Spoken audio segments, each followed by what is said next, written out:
So for this session, we're going to talk about home office, branch accounting, and agency accounting.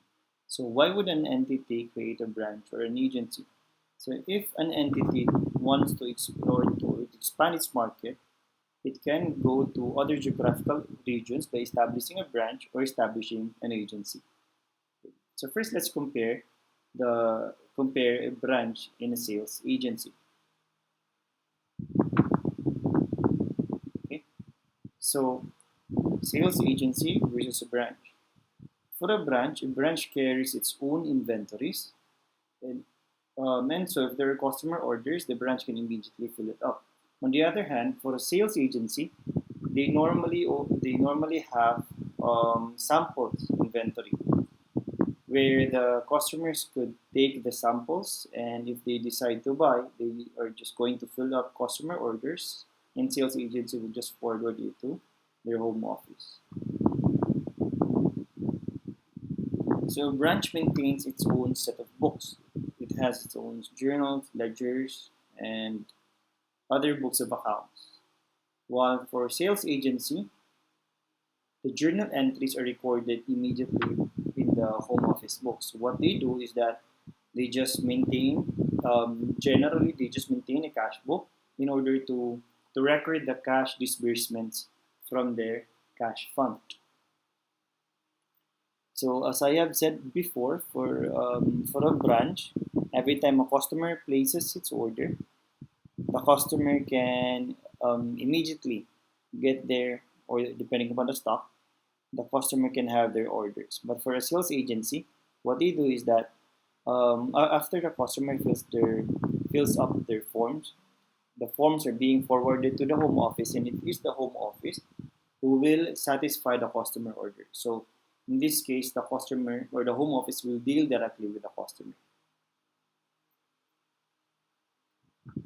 So for a branch collects their own AR from their customers. However, there are times that a branch collects the accounts receivable of the home office, meaning the home office made a sale to a certain customer, and then a customer, instead of paying to the home office, paid to the branch, probably because of it's nearer for the customer. Sometimes it is the other way around. The home office collects AR from the branch customer. For a sales agency, on the other hand, the sales agency do not generally collect AR, but instead, the collection of AR is being done by the home office. So for a branch, they carry their own assets. They have equipments, they have personnel, they have products, they have inventories. So it's just like a small business unit. On the other hand, for a sales agency, since he's just an agent, he's acting in behalf of the principal. What they have is just a working cash fund or a revolving cash fund, wherein the agents or the personnel, normally around 3 to 5, depending upon the home office. The agents uses this cash fund for the miscellaneous expenses, transportation expenses. Okay. So that's it for branch in a sales agency. So again, for a branch, it's it is like an actual sole proprietorship business, just a small unit. But for sales agency, the agent acts in behalf of the principal. So here, the agent or the sales agent only serves as an intermediary between the customer and the home office. So we'll start with agency accounting.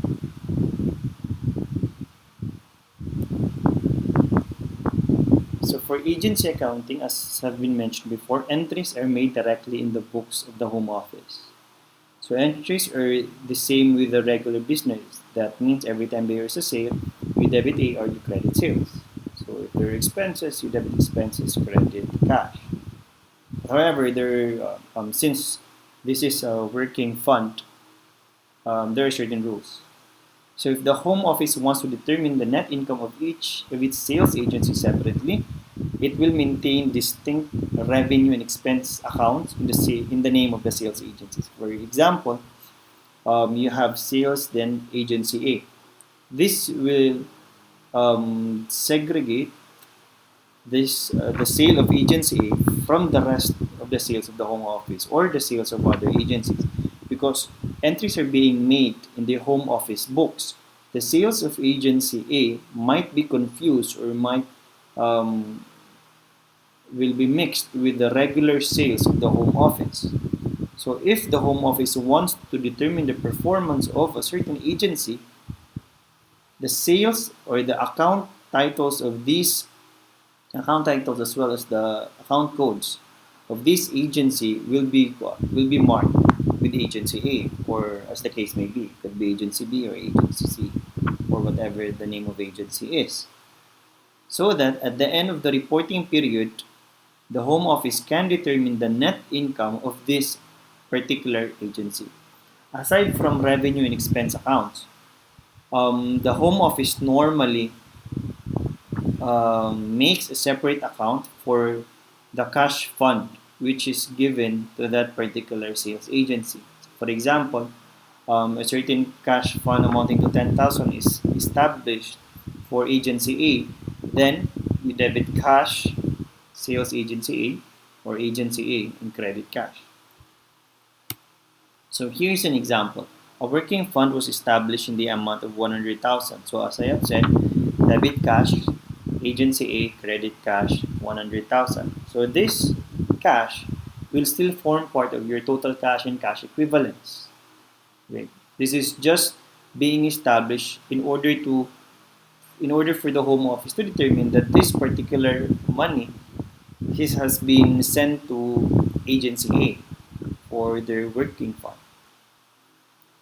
Samples were sent by home office to the agent costing 10,000. So debit samples inventory, agency A, 10,000, credit shipments to agency.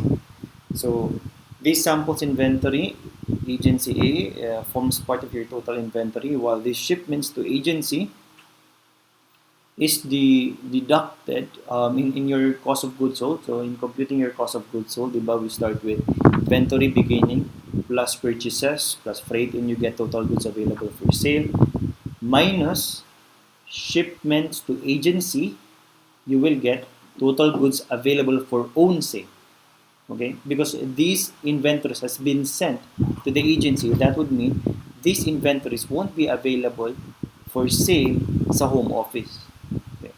So again, I repeat, beginning inventory plus purchases plus freight in minus shipments to agency, you get total goods available for own sale, for the sale of home office.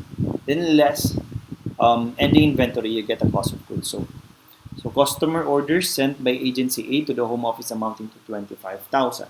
Now, so you have debit AR 25,000, credit sales agency A. So if you will notice, AR is not labeled agency A because home office will just make or perform the collection, so it will not really matter. But for sales, in order to determine a performance of agency A, then your sales is a specific account for agency A is being made. So for example, you have a customer who went to the agent and then filled up the customer order form on, let's just say, September 10. And then on September 11, the forms were forwarded to home office so that the home office can fill up the customer orders. Now question, when will the sales agents or when will the home office record the sales?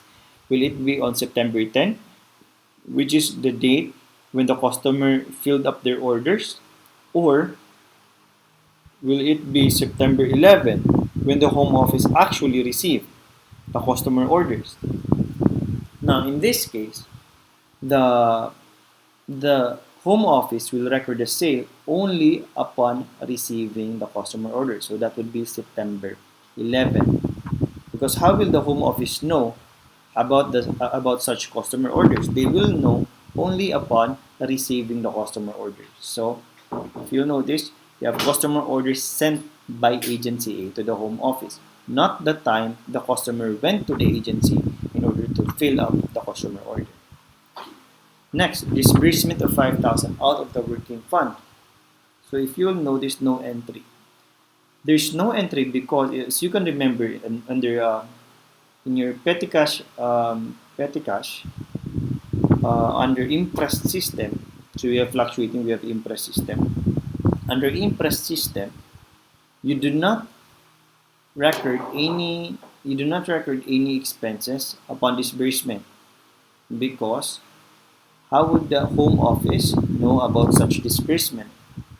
You will only the home office will only take knowledge of, or the home office will know about such disbursement when the agent go to the home office and ask for the replenishment of the working fund. So for example, let's just say you have 5,000, and then the the sales agent went to the home office bringing the liquidation, the receipts and everything for replenishment. That's when the home office records miscellaneous expense in credit cash. Again, you do not make an entry upon disbursement, you only make an entry upon replenishment.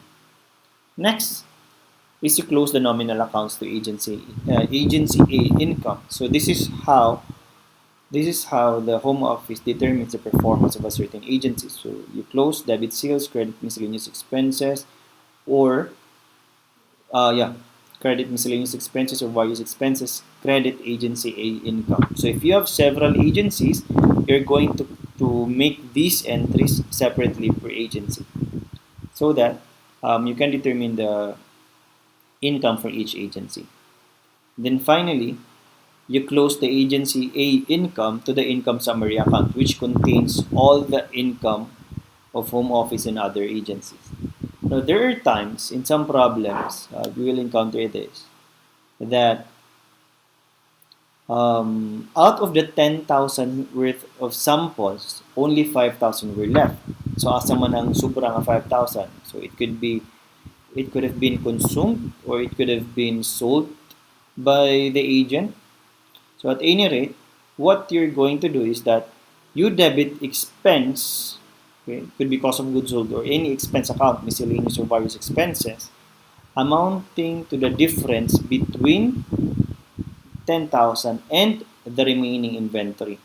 Okay, so debit expense, you credit agency A income. So in this, for example, let's just say only 5,000 were left. Then another debit here would be debit miscellaneous expense, or it could be cost of goods sold, and credit samples inventory 5,000, thereby reducing the samples inventory to the remaining inventory, in our case 5,000. Okay, so let me just move it here. So we will have an example later. So accounting for branch operations. For a branch maintains its own set of books. So it performs journalizing, it performs posting, preparation of trial balance, and even financial statements. So accounting for branch is very much the same with a sole proprietorship. So it's very the same with sole prop as a single business unit.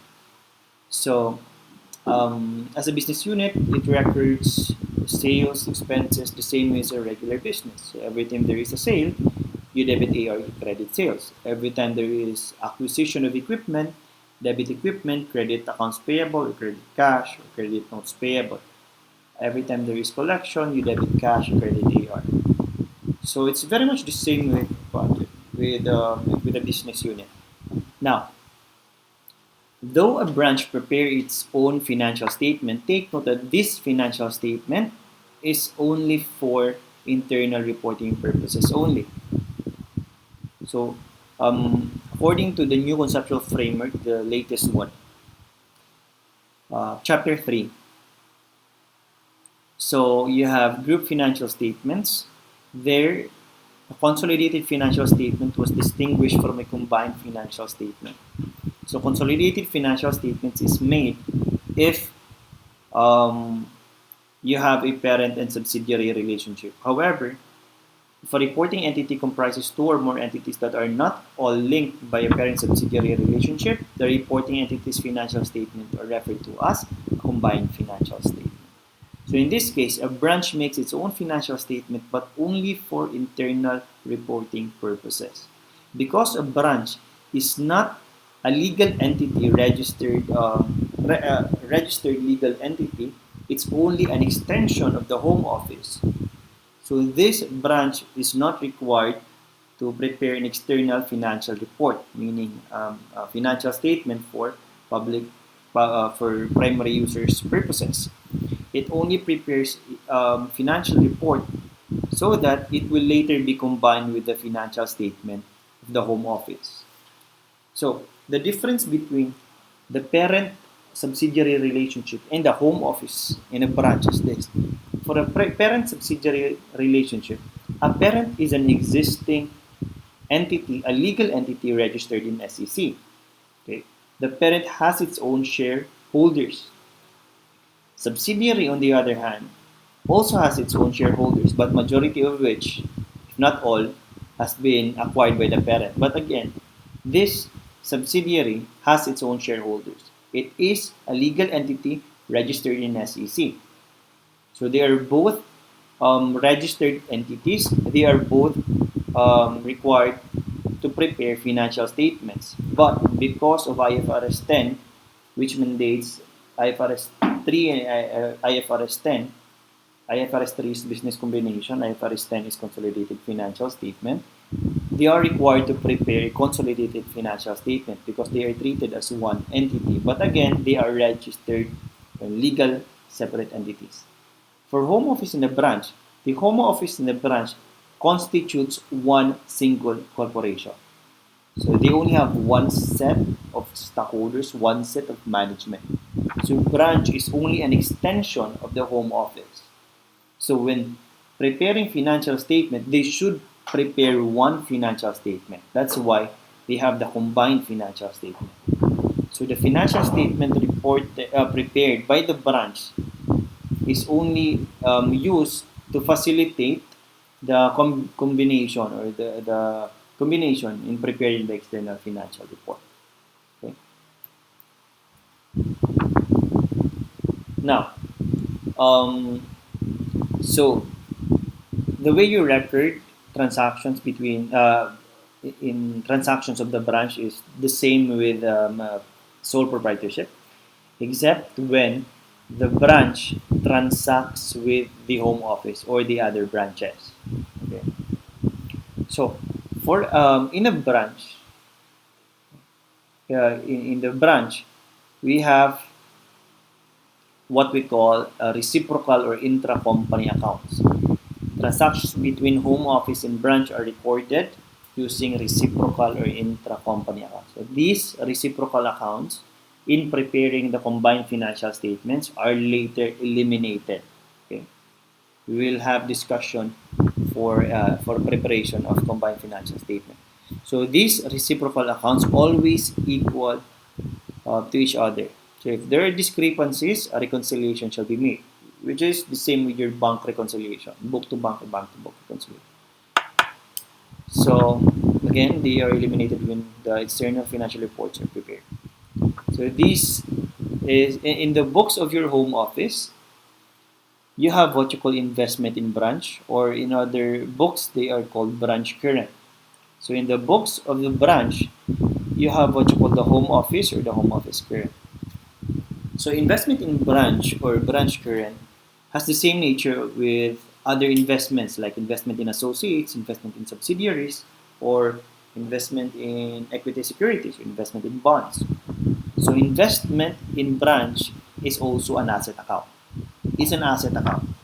So every time there is a return in your investment, meaning makaginansya imong branch, then your asset account, your investment in branch, will increase. If there's a loss, then your branch, the investment in branch will decrease. So if you add money into it, you add cash or you add property to your investment will increase. If you withdraw an asset out of your investment, like you withdraw cash, you withdraw properties, then this investment will also decrease. Okay. Home office or home office current, on the other hand, is a capital account. So as I have said before, a branch is the same with um, a branch is the same with a single or business unit. But instead of having their own capital, owner's capital, it has this home office or home office current. So this has the same nature of a capital account. So in this case, your home office is like an owner, literally an owner, and then your branch is your sole proprietor. So every time the owner makes investment, you debit cash, you credit capital. In this case, sorry, in this case, you debit cash, you credit home office current because this is now your capital account. So when an asset is transferred to the branch, so you can see it's like an additional investment. So your branch account or the investment in branch being an asset account increases, debit. On the other hand, your home office current is credited. So if you remember when an owner makes an investment, be it cash or other properties or other assets, you debit cash and credit the capital account, credit this. So if there's a profit of the branch, for example, your investment earns a return, you debit investment in branch, thereby increasing your balance. On the other hand, if your branch, of course, earns a profit, di ba? The branch or the capital account increases, so credit. So if there's a loss, debit. Now you will notice that for every debit here, there's a corresponding credit here. For every debit profit of branch, there's a corresponding credit. For a credit here, you'll have a debit here. So they are reciprocal, and because of that, they should be equal. Their balances should be equal at all times. So we will just discuss this, and then later we'll have an illustration. So shipments to branch. For shipments to branch, no, okay. Shipments to branch. So inventories of the branch normally comes from the home office. Normally, because the branch is sometimes allowed to acquire from outside suppliers. However, depending upon the agreement between the home office and the branch sometimes is restricted to acquire its inventories from home office, especially if the home office wants to maintain a certain quality of product. So if the home office sends inventories to the branch, the home office makes this journal entry: debit investment in branch, credit shipments to branch. So it's the same with an additional investment to the branch. So your investment in branch account increases, and then you have shipments to branch. I will show you later where you can find or where you will present the shipments to branch account. On the other hand, in the branch books, once the once the branch receives inventory from the home office, it debits shipments from home office and credit home office. Now, what if there are freight charges? So, if the home office pays for the freight, then you credit cash. And then, upon receipt, the branch debits shipment from home office and records freight in. So, the one who will debit cash, or credit cash rather, is the entity who will pay for the freight. So, in this case, this is freight prepaid, meaning the home office pays for it, then credit cash. It's freight collect. Then the branch pays for it, then the branch will credit cash. So regardless of whoever pays for the freight, it is to be noted that freight in will always be recorded by the branch. Okay, freight in. However, this would not always be the case if the branch purchased inventories from outside suppliers. This is only true for shipments between home office and the branch. Next, apportionment of expenses. So, you have the home office and you have several branches. Now, when the home office makes an advertisement, it benefits everyone. It benefits the home office, it benefits the branch. So, it is just na some of the expenses of the home office would be allocated or apportioned to the branches.